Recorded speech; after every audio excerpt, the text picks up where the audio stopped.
Salut, c'est Trado, content de vous retrouver pour la mise à jour de l'analyse technique du CAC 40 et regardez ça, 1,5% de hausse et pourtant, si on regarde ce qui s'est produit depuis le début de l'année, alors c'est tôt, hein, ça fait même pas 6 semaines, mais bon, quand même, en l'espace de 6 semaines, on a pris 10%. Il faut savoir que c'est à peu près 1,5 fois ce que fait le CAC 40 en moyenne historique par an.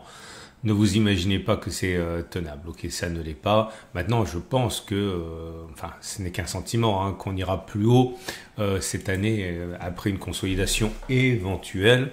Mais ça va vite, ça va trop vite et au bout d'un moment, attention au FOMO, fameux FOMO, celui qui consiste à vouloir rentrer n'importe quand, n'importe comment parce qu'on ne veut pas, manquer le banquet finalement, hein. Et on est dans le dur, on est dans la résistance des 80-30, 80-97. Alors c'est super important.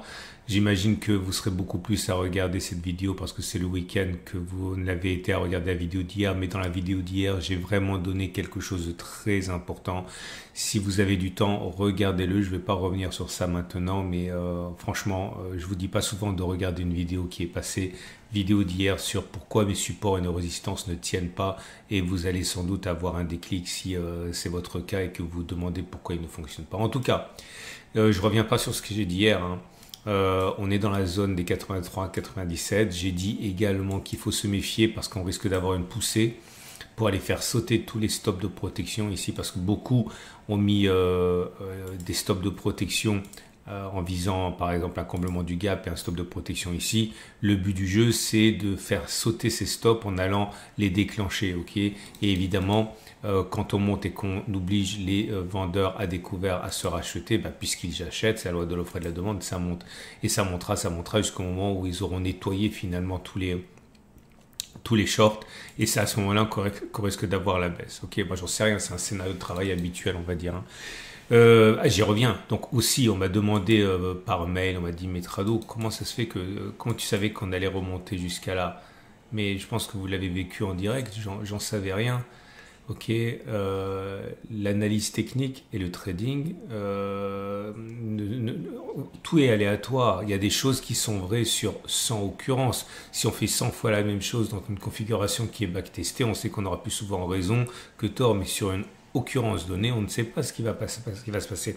Vous imaginez un petit peu la difficulté actuelle qu'il y a à établir un scénario entre les mesures engagées par Trump, les rétorsions qu'on ne sait pas quelles vont être, la situation en Ukraine. Il est absolument impossible de savoir ce qui va se passer. Okay, et c'est vrai que là j'ai de la chance parce que je suis en position haussière depuis ici. Mais je traite pas mieux que l'année dernière qui a été une année horrible, hein. C'est exactement la même stratégie que j'ai appliquée aujourd'hui, enfin maintenant et que j'ai appliquée l'année dernière. Ça m'a réussi à 3 ans, ça m'a réussi à 2 ans, ça m'a pas réussi l'année dernière, ça me réussit pour l'instant en 2025, mais je n'ai pas été tout d'un coup dans le secret des dieux. Je ne sais pas ce qui va se passer. Je traite de la même manière, mais je sais que lorsqu'on a la chance d'être dans un mouvement qui est d'ampleur, eh bien, si on fait du trend following, si on fait du suivi de tendance, eh bien, on prend des profits régulièrement et on laisse courir, c'est tout, hein. Maintenant, je ne sais pas ce qui va se passer. En tout cas, vous remarquez également au passage un gap qui a été ouvert encore. Alors, un gap, c'est toujours un signal de force, mais pour être encore plus sûr de cela, il faut regarder les volumes. Et regardez les volumes, ok, ils sont en augmentation, donc on peut vraiment pas écarter ce qui se passe d'un revers de main en se disant que le marché est fou, etc., etc. Donc quand les volumes montent comme ça, c'est qu'il y a des gros derrière, hein, faut pas se leurrer. Alors justement, moment de... Ah non, on m'a demandé aussi ce qui a été la règle du balancier. On n'a pas encore atteint l'objectif de la règle du balancier. Je vous rappelle que j'avais expliqué il y a peut-être la semaine dernière, quand on avait fait cette bougie-là, j'avais dit qu'on avait retracé 50% de retracement de Fibonacci et que ça donnait un objectif théorique qui est la règle du balancier. C'est-à-dire vous prenez ça, vous reportez la distance parcourue avant le gap, par-delà le gap, comme ça, et ça vous donne un objectif qui n'a d'ailleurs pas été rallié pour l'instant. Mais une fois qu'on l'aura rallié, on ne peut rien en tirer de plus, hein. Alors, il faut pour tirer quelque chose de plus, il faut rebacktester quelque chose de différent. Et également, on m'a demandé le rouge vert vert. Voilà, là par contre, l'objectif a été rallié. Ça, c'est le backtest que j'ai donné il y a 3 jours. Rouge vert vert. L'objectif, c'était de faire statistiquement 0,92 au moins. et on est à 1,83, on est au double. Donc bref, si vous revenez de vacances ou que sais-je, pensez à regarder les dernières vidéos que j'ai produites parce que j'ai dit des choses qui sont nouvelles. Ok, alors maintenant, j'ai teasé le truc comme un fou pendant des mois. Ça y est, c'est fait, moment d'émotion. Croix dorée, c'est la M50 qui croise la M200. C'est le signal, c'est le croisement de moyenne mobile le plus connu, ok, chez les analystes techniques. C'est pas forcément immérité. Bon, c'est lourd, hein, c'est lourd parce que bon, quand la moyenne mobile à 50 jours qui croise la moyenne mobile à 200 jours, ça arrive pas tous les jours. Ben, je vais vous dire, ça arrivait depuis le début du CAC 40, 22 fois. Ça s'invente pas, hein, donc c'est une fois tous les 2 ans en moyenne. Mais si on le suit de près, c'est parce qu'il donne des résultats qui sont sans ambiguïté. Hein. Alors justement, on va regarder ce qui s'est passé. Ça, c'est un croisement M50 M200. Et le dernier croisement M50 M200 qu'il y a eu, c'était eh bien là. Ok, là. Et j'ai regardé deux choses. Ok, une fois que le croisement a eu lieu, le croisement a eu lieu sur cette bougie-ci. Ok. Si je mets le stop de protection sous les plus bas du cycle baissier M50 M200, le cycle baissier M50 M200 c'était là, c'était 9%. Et là j'ai mis 2 pouces verts, ok, parce qu'on a fait 10,85. Et pourquoi ça? Parce que en fait le premier pouce vert c'est pour dire qu'on a fait au moins 10%, et vous voyez on a fait au moins 10%, on a fait 10,85. Et le deuxième pouce vert c'est pour dire qu'on a fait la même distance au stop de protection. C'est-à-dire qu'il fallait faire au moins 9,08 et on a fait au moins 9,08 par définition puisqu'on a fait 10,85, donc 2 pouces verts. Okay, la fois d'avant, c'était ici. Et c'est pareil, vous avez un régime, vous avez 2 pouces verts parce que le signal a été donné sur cette bougie. On était précisément là. La distance au stop de protection, donc si on met le stop de protection là à 15,7%, est-ce qu'on a fait au moins 10%? Oui, on a fait même beaucoup plus. On a fait 23%. Donc 1, on a fait au moins 10%, 2, on a fait la distance au stop de protection. Et bon, vous voyez, je vais vous montrer un exemple qui n'a pas fonctionné super bien.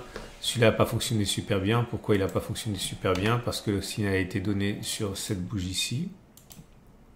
Faire les choses bien, sinon ça ne sert à rien. Là, le stop de protection il était mis à 15,99. On a fait au mieux 12.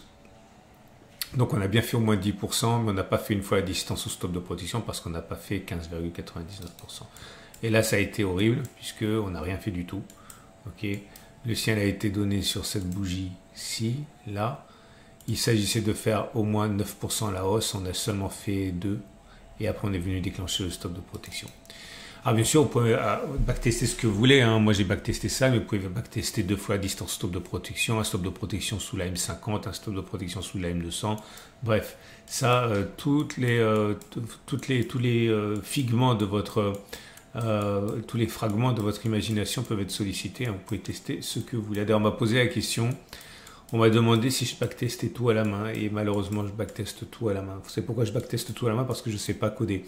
Alors maintenant, j'ai plein de copains, notamment dans le cercle des tradosoriens qui backtestent pour moi parce qu'ils savent le faire, mais sinon je backteste tout seul, je ne sais pas coder et c'est pas grave, mais vous comprenez également pourquoi je trade toujours les mêmes choses à titre personnel parce que je ne peux pas me permettre de backtester depuis l'origine, depuis 10 ans, tout. Hein.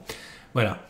On arrive à 1980 et quelques et là le résultat est le suivant. Peut-on envisager, à partir du moment où on a fait le croisement, la croix dorée aujourd'hui, de faire au moins 10% par rapport au cours actuel avec un stop de protection sous les plus bas du cycle baissier M50 M200 qui est donc, alors attention, il ne faut pas se tromper, c'est ici, 13,14. Donc est-ce qu'on peut faire au moins 10%? La réponse c'est oui. Hein. Statistiquement, ça a fonctionné 18 fois, ça a échoué que 4 fois, autrement dit 82%. C'est énorme. Et est-ce qu'on peut envisager de faire R1? Enfin, une fois la distance stop de protection, donc 13% vers le haut. Ça veut dire chercher 9000 tout ça, hein 9000. Hein. La réponse est quand même oui. Hein. Ça veut dire 16 fois et ça a échoué 6 fois, 73%. Donc quasiment 3 fois sur 4. Donc vous comprenez pourquoi on surveille beaucoup la croix d'or, c'est parce que tout simplement ça fonctionne statistiquement. Okay.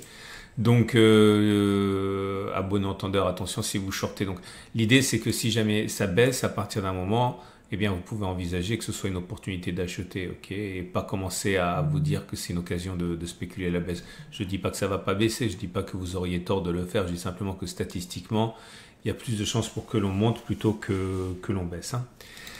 On va donc passer au trade du jour. Votre rendez-vous avec IG. IG, bien plus que du trading, une équipe d'experts à vos côtés.